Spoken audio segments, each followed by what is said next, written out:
Bonjour tout le monde!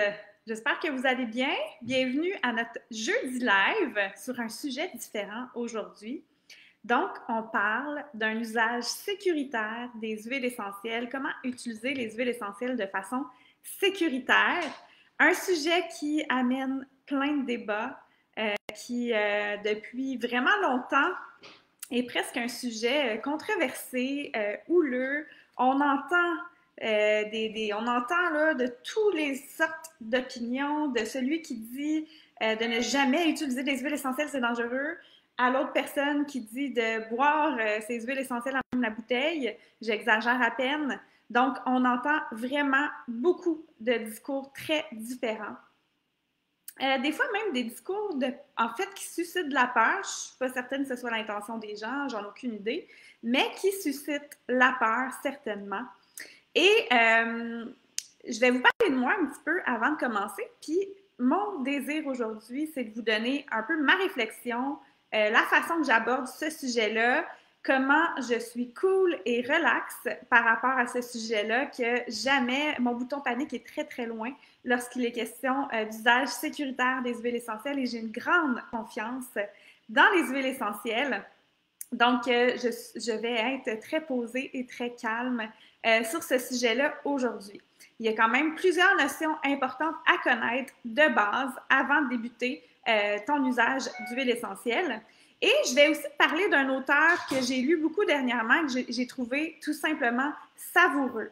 Donc, bonjour, bienvenue à tous ceux qui se joignent à moi. Je suis bien contente de vous voir. N'hésitez pas de me dire dans quel point vous êtes en ce moment. Je vois mon amie Karine qui est à Québec en ce moment, je crois. Je crois que tu es à Québec. Et donc, voilà, je suis toujours contente de pouvoir connecter avec vous de manière virtuelle en attendant que je reprenne des ateliers en vrai parce que je dois vous avouer que les ateliers en personne me manquent cruellement. J'ai toujours beaucoup aimé aller à la rencontre des gens, puis connecter, puis faire découvrir, surtout faire sentir et faire expérimenter les huiles essentielles. Quelle joie, quel bonheur.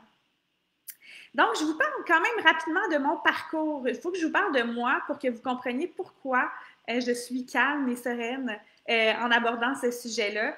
Tout d'abord, ceux qui me connaissent, vous le savez peut-être déjà, d'autres, vous êtes nouveaux, ben, je me présente, ça me fait plaisir de vous rencontrer. Je suis Lison, je suis la fondatrice de Boreal Essence, passionnée de santé naturelle. J'utilise des huiles essentielles depuis ma naissance. Donc, c'est sûr que c'est mon réflexe, c'est mon réflexe. Pour être bien honnête avec vous, jamais dans la manière que j'ai été élevée, le réflexe était d'aller prendre une pilule ou quelque chose comme ça lorsqu'on avait un petit bobo. C'était tout le temps des solutions naturelles qu'on prenait et ça fonctionnait très bien. Et je veux dire, j'ai pas manqué de rien. Pas du tout.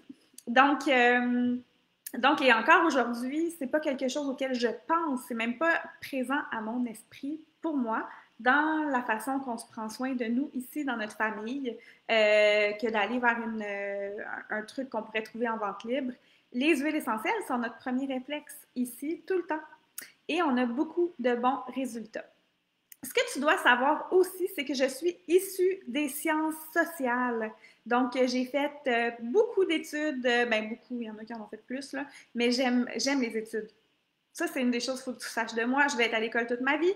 Et deuxièmement, j'aime beaucoup étudier. Donc, lorsque j'étais en travail social, bien, je voulais toujours en savoir plus. Et oui, j'ai fait un peu de recherche en sciences sociales, université à l'UQAM, université McGill, université du Québec à Chicoutimi.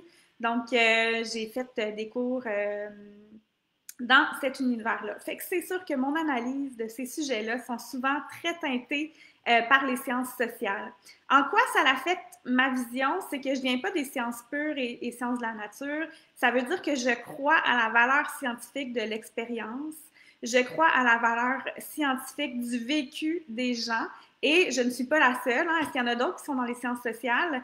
Il y a eu tout un virement dans les années 50 avec l'école de sociologie, l'école de Chicago, où il y a beaucoup de scientifiques, de chercheurs qui ont décidé, qui se sont levés pour dire hey, OK, oui, c'est super, les sciences pures, c'est extraordinaire, c'est magnifique, mais est-ce qu'on peut accorder aussi une valeur scientifique à l'expérience des gens, au vécu à leur histoire.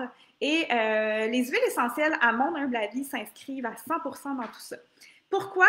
Parce que les huiles essentielles, on ne vient pas d'inventer la molécule là, hier. Là. On ne vient pas de décider là, hier que, OK, go, on développe une huile essentielle et voilà.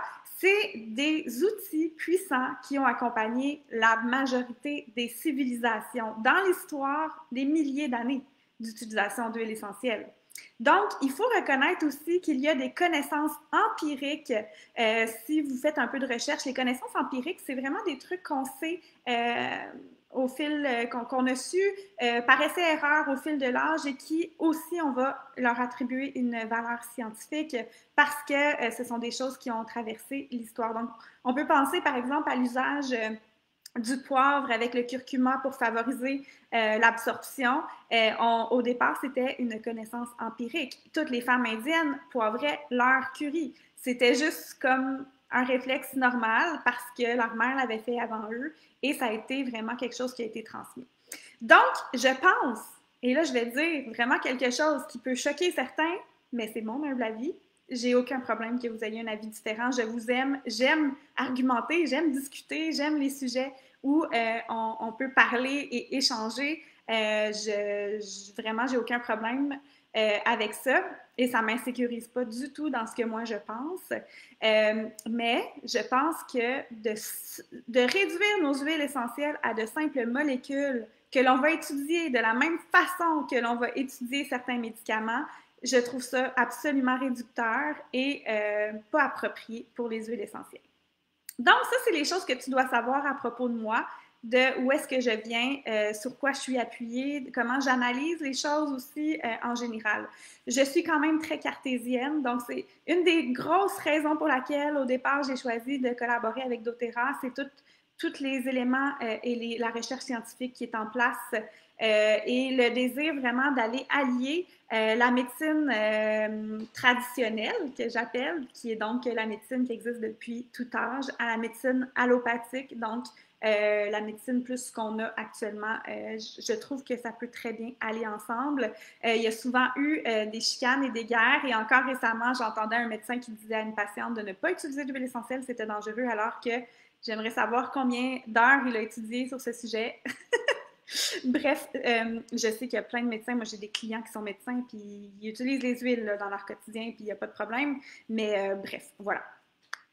C'est un peu où je me situe. Donc, je vous dirais que d'abord, lorsqu'on parle d'usage sécuritaire des huiles essentielles, c'est que les huiles essentielles, elles sont sécuritaires. Elles sont sécuritaires.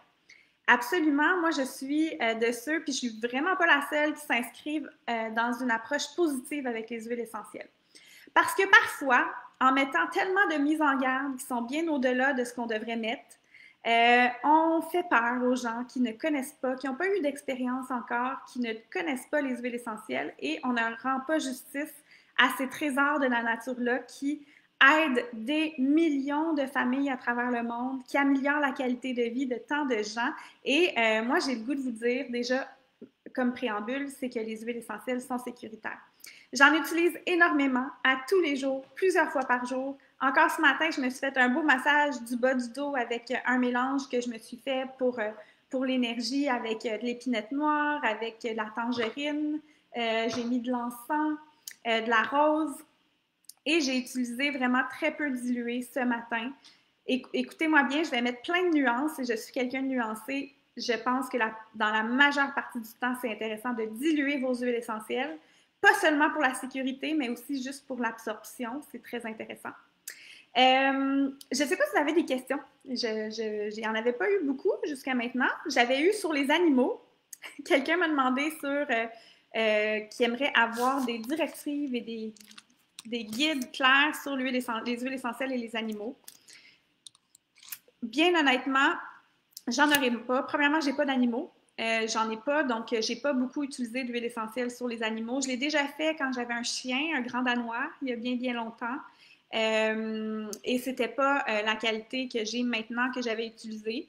Je vous dirais qu'elle n'avait pas trop aimé ça, puis que ça n'avait pas été respectueux. Comment je l'avais fait, c'est sûr. J'en avais mis beaucoup trop. Elle avait des irritations de la peau et j'avais pas bien fait ça. Ça, c'est certain. à cette époque-là. Ça remonte à il y a 12 ans, je pense. Donc voilà, pour la sécurité avec les animaux, je vous dirais que déjà, on sait que pour les chats, il faut faire attention parce qu'ils ont un foie qui ne métabolise pas les huiles essentielles qui ont des molécules un peu plus grosses. Donc, tout ce qui est phénol, par exemple, pensez à l'arbre à thé, à l'origan, pensez au thym, toutes des huiles que je ne vois pas pourquoi on diffuserait, mais ce sont des huiles qu'on va éviter de diffuser. L'arbre à thé, on va le diffuser des fois mélangé avec d'autres huiles. Donc, dès qu'on les mélange, les huiles essentielles, il y a tout un party qui se passe, un mélange qui fait qu'on a plus, c'est plus comme l'huile essentielle seule. Donc, si vous voudriez vraiment être le plus, faire le plus grand, vraiment très, très attention, ben vous pourriez carrément toujours éviter l'arbre à thé dans vos diffusions. L'autre situation, c'est qu'il faut toujours utiliser le gros bon sens. Donc, c'est sûr qu'un chat qu'on mettrait dans une pièce toute petite, la pote fermée, avec 12 gouttes d'huile essentielle dans un diffuseur, ben c'est pas très, très sympathique pour ce chat-là. Et oui, ça pourrait potentiellement être dangereux. Autrement, si comme ici, tu as une grande pièce, tu as la porte patio ouverte, le chat peut sortir, il peut circuler. C'est à votre discrétion. Je ne vous donnerai pas de directives claires. Il y a beaucoup de trucs qui ne sont pas étudiés. Pensez simplement au sujet des huiles essentielles et la grossesse ou encore les bébés. Lorsqu'on fait des études scientifiques, il faut toujours passer devant un comité d'éthique avant d'amorcer notre étude, notre recherche. C'est systématique dans tous les cas de figure. Donc, ce n'est pas possible qu'un comité d'éthique approuverait une recherche sur des femmes enceintes ou sur des bébés. Donc, ça n'arrivera pas. Ça n'arrivera jamais. Donc, on se retrouve dans une zone grise où il n'y a pas d'études de fait. Où plusieurs femmes ont eu une expérience très positive avec les huiles essentielles durant la grossesse. Bien évidemment que la plupart des aromathérapeutes vont recommander d'éviter la sauge clarée qu'on va plutôt amener en salle d'accouchement. Donc, la sauge clarée. Sinon, bien sûr, aller toujours vers les options les plus douces. C'est vraiment pour appliquer le principe de précaution, pas nécessairement parce qu'il y aurait du danger. Donc, encore une fois, j'espère que ça vous rassure, ça vous guide et que ça vous donne des idées pour prendre position sur votre propre usage. Personnellement, je sais que le fait que moi, j'avais eu beaucoup d'expériences positives avant d'être enceinte, ben là, j'avais confiance de continuer d'utiliser mes soins qui contenaient des huiles essentielles pendant ma grossesse parce que c'était mon expérience. Je le savais là, ce que ça m'apportait, les bienfaits que j'avais. Et ça m'amène à vous parler de ce livre que j'ai vraiment trouvé super intéressant. Si vous aimez la lecture un petit peu plus académique avancée, donc c'est Dr. Kurt Schnabelt, je ne sais pas comment bien le prononcer, qui est un docteur en chimie, qui est aussi bien connaissant dans l'univers des huiles essentielles, qui est une voix très crédible, bien connue dans cet univers, qui a écrit sur la sécurité des huiles essentielles dans cette ère d'information. Donc, hein, on peut tellement partir de toutes sortes de débats, on l'a vu dernièrement sur les réseaux sociaux, fondés sur des trucs plus ou moins solides. Par exemple, il rapporte plusieurs éléments où les gens soulevaient que les huiles essentielles pouvaient être toxiques alors que ça a été attribué à une étude dans les années 70 ou 80 et que même certains milieux l'enseignent encore alors que ça a été réfuté, ça fait bien longtemps. Donc, c'est un sujet qui va être en constante évolution, ce ne sera pas un sujet statique. À mon avis, ça va être difficile d'avoir des règles vraiment hyper claires pour chaque huile essentielle.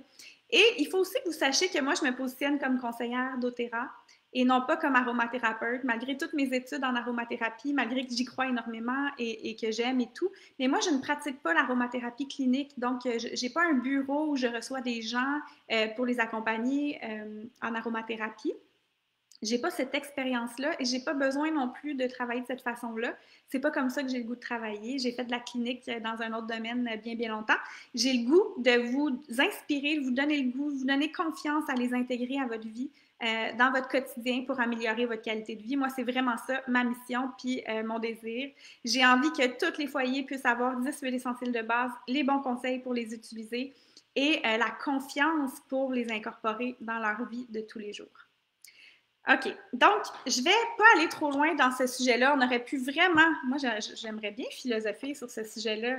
On pourrait vraiment en parler beaucoup. Le mythe sur la toxicité. On pourrait aussi utiliser comment on utilise deux poids, deux mesures sur lorsqu'on parle d'huile essentielle comparativement à d'autres trucs qui ont pas beaucoup d'études non plus, puis qu'on utilise au quotidien sans se poser aucune question. On pourrait parler de plein de choses, mais je vais simplement vous rappeler les mises en garde de base les plus importantes à suivre. OK?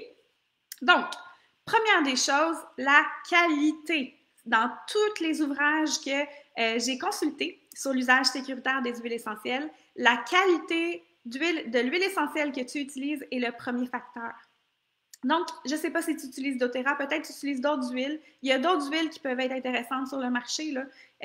Mais il y en a énormément que vous allez trouver en grande surface, en station-service. On en a même vu chez certains qui vendent des pneus, dans des grandes surfaces qui vendent des pneus. Je veux dire, il y a des huiles essentielles partout. Et je pense que le plus important, c'est que vous compreniez que comment être aromathérapeute? Ah, je répondrai, ça ne sera pas bien long. Donc, c'est sûr que j'ai des gros doutes qu'en achetant des huiles essentielles au magasin du dollar, qu'on ait une véritable huile essentielle. Sincèrement, pour moi, ça, c'est dangereux. Utiliser des huiles essentielles parce qu'on veut économiser, plusieurs vont acheter des huiles sur des sites web comme Wish, Amazon. Si vous voyez ce qu'ils ont reçu, ce n'est pas des huiles essentielles. Donc, il faut vraiment faire attention avec ça. Beaucoup d'huiles essentielles aussi sont très raffinées dans la façon d'aller les altérer de manière volontaire ou même involontaire. Donc, avoir une huile essentielle qui va avoir vraiment des tests d'assurance de qualité, c'est la première étape. Moi, mon choix, il est vraiment clair, puis depuis plusieurs années, c'est le choix que je refais, c'est de choisir les huiles essentielles doTERRA. Encore une fois, c'est ça, je pourrais parler de plein de trucs, plein d'expériences que j'ai encore eues dernièrement. Mais c'est ça, je ne veux pas parler contre qui que ce soit, donc c'est pas ma façon de faire. Donc, moi, j'aime vraiment, j'ai toujours une constance de qualité, j'ai toujours des bonnes huiles essentielles. Je sais que les tests sont là, les réactions sont positives sur moi, sur mes enfants, sur ma famille. Donc, moi, ma confiance, elle est là. Je choisis vraiment doTERRA. Donc, la qualité, premier critère. Le reste ne pourra pas s'appliquer si tu n'as pas des huiles essentielles sécuritaires. Ça peut vraiment être dangereux. Plusieurs huiles, comme dit Karine, ce ne sont pas des huiles essentielles, ce sont des huiles parfumées, effectivement. Donc, oui, ça peut causer toutes sortes de soucis et parfois même, on va parler de sensibilisation tantôt. Certaines personnes ont été sensibilisées à l'huile essentielle de lavande, par exemple, parce qu'ils auraient utilisé une huile essentielle de lavande altérée. Et maintenant, même la pure, la naturelle, la plus proche de la nature possible, va quand même leur causer des réactions. Puis ça dure très longtemps. Donc, c'est assez grave d'être sensibilisé par une huile essentielle. Ça peut durer très longtemps, puis c'est pas le fun. Donc, je vous conseille pas. Il n'y a pas d'économie à faire au niveau de la qualité d'une huile essentielle. On utilise toujours une petite goutte à la fois. Souvent, ça nous revient à 5, 10, 15 sous la goutte. Donc, c'est économique et ça vaut vraiment la peine d'avoir de la qualité et d'investir un petit peu plus pour de la qualité. Ça va vous être rendu fois 1000. Donc, si tu es quelqu'un qui a un terrain allergique, tu te connais, tu as de nature, tu vas avoir des allergies, c'est important qu'avant d'utiliser une huile essentielle, que tu fasses un test. Souvent, on va recommander le test dans le pli du coude pour voir si ça va te causer une rougeur. Donc, tu pourrais diluer, par exemple, je vais prendre la lavande, un petit peu de lavande, puis aller vérifier dans le pli de ton coude. Il y a certaines huiles essentielles qui, par nature, vont causer plus de réactions allergiques. Encore là, c'est vraiment des petites portions de la population qui vont avoir des réactions. C'est très rare, mais ça se peut. Comme n'importe quoi d'autre qu'on peut acheter en grande surface ou en vente libre, tout le monde va avoir une allergie. En fait, il y a quelqu'un pour chaque produit qui va avoir été allergique. Donc, c'est normal que ça puisse arriver. Mais ceux qui ont un terrain allergique, vous connaissez, il faut vraiment approcher ça encore plus, avec plus de vigilance. Donc, aller faire un petit test dans le pli du coude est une belle façon d'aller voir si ça va te causer des rougeurs ou des inconforts.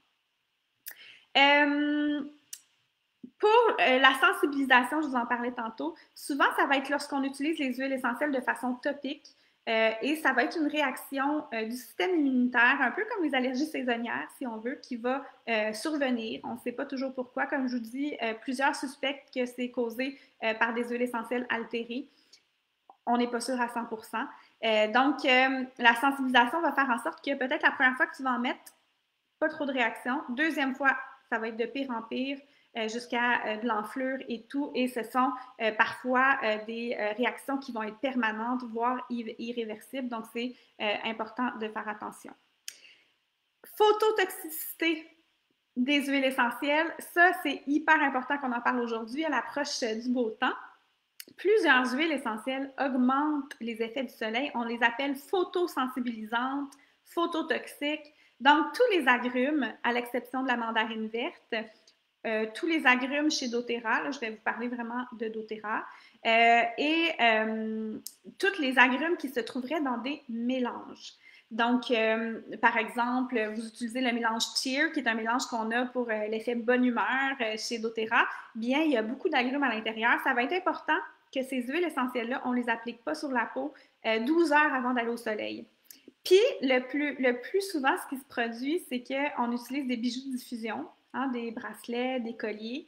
Et là, on met de la bergamote ou on met des belles huiles essentielles d'agrumes, puis on ne pense pas que ça va avoir touché un petit peu notre peau. Et là, ça peut nous causer une rougeur ou une brûlure, un coup de soleil, finalement, qui va avoir été augmenté par les huiles essentielles. Donc, ça va être important de les porter soit sous vos vêtements, de les porter vraiment à un endroit qui n'est pas accessible au soleil ou de les éviter 12 heures avant d'aller au soleil.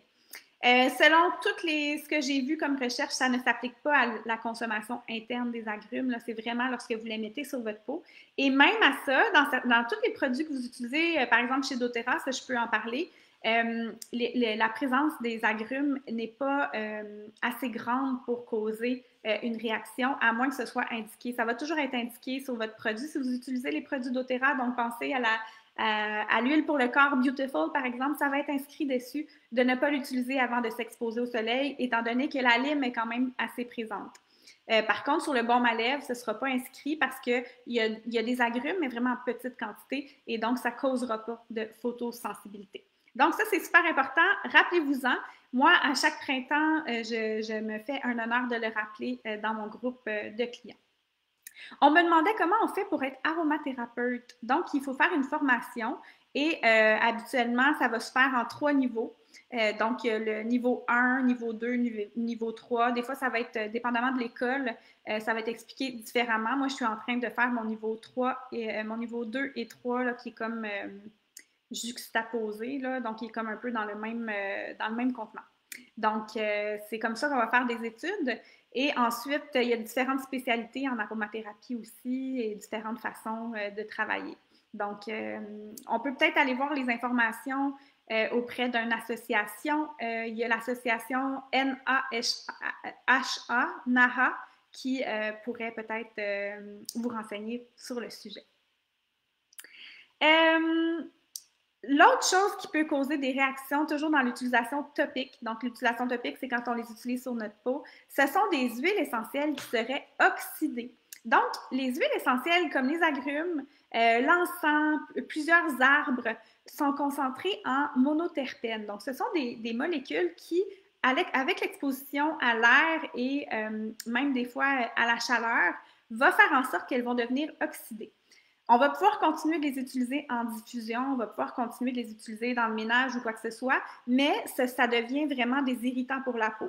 Une des pires, selon ma mentor en aromathérapie, c'est l'arbre à thé. Donc, l'arbre à thé, je conseille toujours de vraiment la garder à l'abri de la lumière, de ne pas laisser vos huiles essentielles là, sur un comptoir où il y aurait vraiment des rayons de soleil directs dessus. Encore une fois, toujours, on utilise notre gros bon sens. Si c'est mon citron que je sais que je termine en 2 mois, ben c'est moins inquiétant que si c'est une huile essentielle que je conserve pour très, très longtemps, que je ne vide pas super rapidement. Comme par exemple, moi, l'arbre à thé, je l'utilise souvent, mais ma bouteille va probablement durer au moins 2 ans, peut-être moins. Bref, elle va durer plus longtemps que mes agrumes, en tout cas. Donc, je vais faire plus attention avec l'arbre à thé. Pour la même raison, on va éviter de mettre les huiles essentielles dans une douche où il fait très chaud et humide. On va vraiment les protéger de la chaleur, de l'air, de l'humidité. C'est aussi important de ne pas acheter vos huiles essentielles en trop grande quantité, c'est-à-dire des grosses bouteilles. Donc, les petites bouteilles vont protéger ces précieuses essences-là d'être trop en contact avec l'air. Donc, ça, c'est quelque chose qu'on ne veut pas. Plus la bouteille se vide, ben, vous savez, hein, ça ne restera pas vide. Il va y avoir de l'air qui va les remplir. Et donc, c'est important de les protéger de tout ça. Ah, j'ai tellement de choses à dire. Il est déjà 26, je ne veux pas prendre trop de votre temps, alors je vais accélérer. Ça va bien jusqu'à maintenant? Vous êtes toujours là? J'espère que ça vous aide, que ça vous donne des idées. Vous savez, il y a eu tout un débat aussi, et il y en a toujours, sur l'usage interne des huiles essentielles. Donc, plusieurs écoles, puis souvent, ça va dépendre de la tradition de l'école d'aromathérapie. Donc, en tradition plus française, on va recommander l'usage interne avec certains barèmes. En tradition un peu plus britannique, mais là, ça va carrément pas être utilisé. Ça va plus être des huiles essentielles en massothérapie et tout ça. Donc, selon l'école où elle se situe, encore là, il y a vraiment toutes les couleurs sont dans la nature. Moi, personnellement, j'utilise des huiles essentielles à l'interne depuis 4 ans. En ce moment, je suis en détox et j'ai utilisé mes huiles essentielles pour m'aider. C'est pas une vraie détox, là, mais bref, j'ai utilisé de la tangerine dans mon eau. J'utilise un mélange en support cellulaire. J'ai utilisé le mélange endocrine qui est absolument fantastique. 10 jours de endocrine tous les printemps, tous les automnes. Donc, c'est vraiment quelque chose que je trouve qui est bénéfique. Mon opinion à moi, c'est que non seulement certaines huiles essentielles sont très sécuritaires d'être utilisées à l'interne, mais en plus, il est recommandé de le faire. Encore là, fiez-vous, à votre expérience, comment ça se passe, qu'est-ce que ça vous apporte. Moi, je trouve que j'ai des bénéfices incroyables, donc c'est sûr que je vais continuer à le faire. Quand on pense aux huiles essentielles d'agrumes, c'est du zeste qui a été pressé, donc du zeste d'agrumes. Je ne vois pas ce qui est inquiétant de consommer une goutte. Par contre, c'est toujours avec respect. On ne boit pas les gouttes, on les mélange. Et c'est très intéressant, selon toujours M. Schnabold, d'utiliser vos huiles essentielles dans un verre d'eau.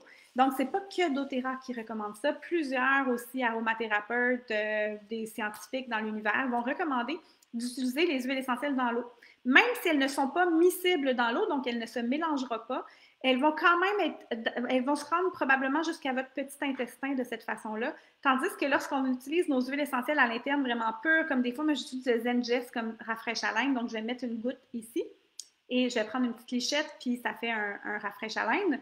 Bien, à ce moment-là, c'est mes muqueuses qui vont l'absorber. Le Zengest ne se rendra pas vraiment jusqu'à mon estomac, le petit intestin et tout ça. Par contre, là, c'est bien pour l'usage dans la bouche que je veux l'utiliser. Il y a aussi des gélules entérosolubles qui vont permettre d'aller déposer les huiles essentielles au niveau de l'intestin. Et plusieurs personnes ont l'avantage à le faire qui ont besoin d'aide et de support. Et il y a des études aussi sur le sujet. Donc, c'est quand même super intéressant. Par contre, ce n'est pas toutes les huiles essentielles qui s'ingèrent. Certaines sont excessivement dangereuses. Par exemple, le thé des bois, le mélange des blues sont vraiment très, très, très toxiques en usage interne. Donc, il faut vraiment toujours se référer. Ça va être écrit sur votre bouteille pour s'assurer d'un usage sécuritaire. Est-ce qu'il y en a qui utilisent les huiles essentielles à l'interne? Je ne sais pas comment ça se passe pour vous. Comment vous aimez ça? En cuisine, j'ai fait des falafels et j'avais pas de coriandre fraîche. J'ai pris ma coriandre en huile essentielle. J'ai mis du citron dans les falafels aussi, dans ma vinaigrette au citron. C'est juste trop bon. Donc, bien sûr, moi, je les utilise en cuisine et c'est super intéressant et vraiment très pratique. En diffusion, l'usage aromatique des huiles essentielles serait vraiment le plus doux, la façon la plus douce d'utiliser les huiles, alors que ça apporte beaucoup de bénéfices. Il faut savoir que les huiles essentielles vont se disperser en micro-gouttelettes dans l'air lorsqu'on diffuse et c'est vraiment un faible pourcentage qui va vraiment être absorbé par le corps. Donc, sachez-le, si vous commencez puis vous voulez débuter à vous mettre en confiance, apprendre à les connaître, développer votre propre expérience, la diffusion est vraiment une belle façon de commencer, puis après, on peut ajouter d'autres choses. Encore une fois, moi, je veux vraiment que vous vous fassiez confiance. Vous êtes les premiers experts de votre santé avec quelques notions de base, le petit coup de pouce d'une conseillère, les encouragements. puis vous guider vers des ressources. Vous pouvez vraiment faire un usage super intéressant des huiles essentielles, puis aller améliorer votre qualité de vie de manière formidable. Donc, pour la présentation d'aujourd'hui, j'ai vraiment été faire, comme je vous dis, ça m'est venu de ma lecture de ce livre-là que j'ai trouvé absolument formidable. Mais j'ai aussi, c'est fondé sur mes cours, mes études avec Jade Schultz. C'est fondé aussi sur des lectures que j'ai faites avec Danielle Festi, qui, elle, est une pharmacienne qui a recommandé les huiles essentielles pas mal toute sa vie. Elle est décédée maintenant. Dominique Baudou, qui est également pharmacien. Donc, j'avoue que j'aime souvent m'inspirer de gens qui ont un background scientifique et aussi en aromathérapie, bien sûr, qui ont un respect et qui aiment les huiles essentielles. Donc, l'Institut Tisserand aussi, où j'ai étudié également Robert Tisserand, qui est une des voix que l'on entend le plus en termes d'usage sécuritaire des huiles essentielles, qui est toujours intéressant d'aller s'informer pour en apprendre plus. Il y a plein de trucs qui ne sont pas encore démontrés scientifiquement. Il faut plus de recherche. Moi, je le souhaite de tout mon cœur. Mais ne vous abstenez pas, passez pas à côté de tous les bienfaits que les huiles essentielles peuvent vous apporter en l'absence d'études. Au contraire, elles sont là depuis si longtemps, elles n'ont pas nécessairement de preuves à faire. Bien sûr, peut-être que dans 2 mois, il y aura des nouvelles données, que là, je vous dirai des nouvelles choses, puis je suis une élève, donc je vais continuer de les apprendre, puis soyez des élèves, la même chose. Apprendre, peut-être que les choses qu'on fait aujourd'hui, éventuellement, on ne le fera plus de la même façon parce qu'on aura des nouvelles données, des nouvelles informations. Puis faites-vous confiance, ultimement, je pense que c'est le plus important. Personnellement, dans toutes les années d'utilisation d'huile essentielle que j'ai eu 2 seules expériences négatives avec les huiles essentielles. C'est tout. Je dirais 3 parce que j'en ai eu plusieurs que je n'étais pas capable de tolérer avant d'avoir doTERRA, mais là, j'ai compris que c'était le premier critère en termes de sécurité, c'était la qualité qui n'était pas rencontrée. Donc, une fois que la qualité a été rencontrée, je n'ai plus eu de réaction allergique au niveau le nez qui pique, des inconforts, maux de tête, etc. J'allais dire quelque chose, j'ai oublié. C'est quoi que j'allais dire? Je m'en allais à quelque part. Donc, plusieurs personnes qui me disent qu'ils utilisent les huiles essentielles à l'interne aussi à tous les jours. Absolument, moi aussi. Non, Marie-Josée, 28-30 degrés, c'est sûr que ça peut être chaud, mais c'est pas. On est dans un climat nordique, donc c'est quand même occasionnel. Il n'y a pas d'inquiétude. Elle me demande si elles sont vraiment à l'abri de la lumière, ces huiles essentielles. Mais parfois, à la maison, il va faire jusqu'à 28-30 degrés. Moi, je ne vois pas d'inquiétude. Il y en a qui ont recommandé vraiment de mettre les agrumes et tout ça au réfrigérateur.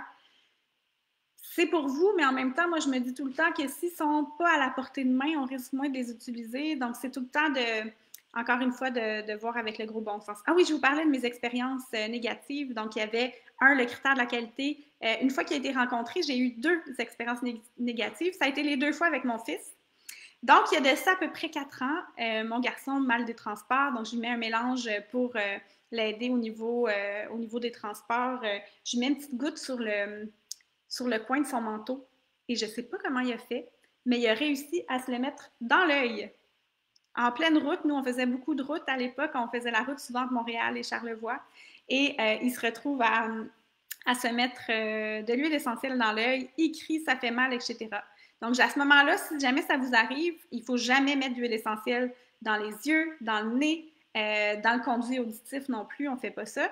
Donc, le réflexe, rapidement, n'oubliez pas, elle ne se mélange pas à de l'eau, donc on ne rince pas avec de l'eau. J'avais de l'huile de coco fractionnée, j'ai été lui mettre 3-4 gouttes, j'ai essuyé avec un mouchoir qu'on avait dans la voiture et c'était terminé. Il n'y avait plus de pleurs, plus de douleur, ça n'a été pas plus compliqué que ça. Et dernièrement, il y avait des petits frissons, un petit nez qui coule, etc. Donc, je veux lui faire un beau massage pour lui faire du bien. Mais c'était un mélange que j'avais fait moi-même. Donc, c'était pas le On Guard. Un mélange que j'avais fait moi-même et on était dans le noir et j'ai pas vu, je lui en ai mis vraiment trop. Encore une fois, là, il est devenu vraiment rouge parce que ça, on n'en a pas parlé. Il faudrait presque faire une série sur ce sujet-là. Mais il y a des huiles essentielles qui sont chaudes, donc on doit toujours diluer. Donc, pensez à la cannelle, le clou de girofle, l'origan, le thym. Donc, plusieurs huiles. Encore une fois, si vous avez des bouteilles d'Otera, en tout cas, du moins, ça va être écrit dessus de diluer, de ne pas utiliser de manière pure. Mais là, elles étaient diluées, mais pas assez pour lui, puis il faisait noir, je n'ai pas vu que j'en ai mis trop. Donc, il est devenu le dos, certains endroits vraiment rouges, ça lui a chauffé, puis ça a causé de l'inconfort. Donc, encore une fois, même réflexe, huile de coco fractionnée. J'ai épongé tout ça avec ensuite une débarbouillette d'eau froide. Donc, j'avais mis de l'huile de coco, des barbouillettes d'eau froide et tout de suite, il était vraiment apaisé, puis aucune irritation, plus de rougeur, tout était beau, il s'est couché sans aucun problème, puis voilà. Donc, il s'agit de savoir quoi faire. Si jamais vous avez une rougeur, par accident, vous mettez de l'huile essentielle dans l'œil, on ne fait pas ça. Mais si jamais ça arrive, rapidement, on prend une huile. Ça peut être même votre huile d'olive, là, si vous êtes proche d'une huile d'olive, une huile de canola. Prenez la première huile que vous avez proche de vous pour réagir. Allez diluer ça, enlever la chaleur, puis on rince, puis c'est terminé pour la plupart du temps. Donc, dilution des huiles essentielles, ça peut être bien. Dans certaines situations, je les utilise pures quand c'est des toutes petites surfaces. Par exemple, pour des boutons, pour un petit truc, là, ça peut être pur. Parfois, ça peut être intéressant, mais la plupart du temps, pour l'application topique, c'est vraiment bien de les diluer parce que non seulement ça va être plus doux, mais en plus, ça va emprisonner l'huile essentielle. Ça va vous permettre de l'absorber davantage et d'en profiter encore plus. En cas de diagnostic médical, moi, je reste vraiment dans le rôle de la conseillère. Je réfère toujours aux professionnels de la santé. Donc, c'est important de connaître nos limites aussi, puis de faire nos propres choix pour notre propre santé. Mais lorsque tu t'adresses à une conseillère d'Otera et si tu viens vers elle, par exemple, j'ai le diabète, quelle huile essentielle je peux utiliser, la réponse dans 100% des cas devrait être ça dépasse mes compétences de conseillère. Malheureusement, je ne peux pas répondre à cette question-là. Je vais devoir te référer à ton professionnel de la santé. Donc, à toi, si tu veux faire des recherches, t'informer, aller voir, libre à toi, mais c'est clair qu'une conseillère vraiment avisée ne devrait jamais aller dans des traitements médicaux, etc. On n'a pas du tout les connaissances pour ça et ce n'est pas notre rôle non plus. Donc, voilà, si je vous dirais une chose pour vous laisser, moi, ce que j'aime le plus, c'est utiliser les huiles essentielles en petite quantité plus souvent. Donc, je trouve que c'est une belle façon de les intégrer, les utiliser souvent. C'est pour ça que, personnellement, même si je vous ai dit de les garder à l'abri du soleil, j'en ai plusieurs qui traînent. Je le sais que je les vide souvent, qui font partie de mon quotidien, et que si je les range trop bien, je vais les oublier, je ne les utiliserai pas, et les bienfaits l'emportent sur le danger. Donc, vous avez vu que j'ai peut-être pas tant de lignes directrices dans le béton que ça. J'espère vous avoir donné les bonnes informations pour vous guider dans vos recherches, vos études, mais surtout que vous puissiez les adopter, en faire l'expérience et tout. Puis je termine en vous invitant ce soir à 19h avec mon amie, collègue Isabelle Dubétériau, mais pour toute l'équipe Propulsion, ou si tu n'as pas de conseillère aussi, tu es bienvenue. On fait un atelier sur les huiles essentielles et les femmes, 30 minutes. C'est dans les événements. Si tu es sur Instagram, tu peux aller voir sur mon lien. J'ai un lien où il va être question vraiment de comment participer, là, bref, avoir accès au lien Zoom. Et ensuite de ça, tu peux aussi venir sur Facebook, là, voir dans les événements pour participer.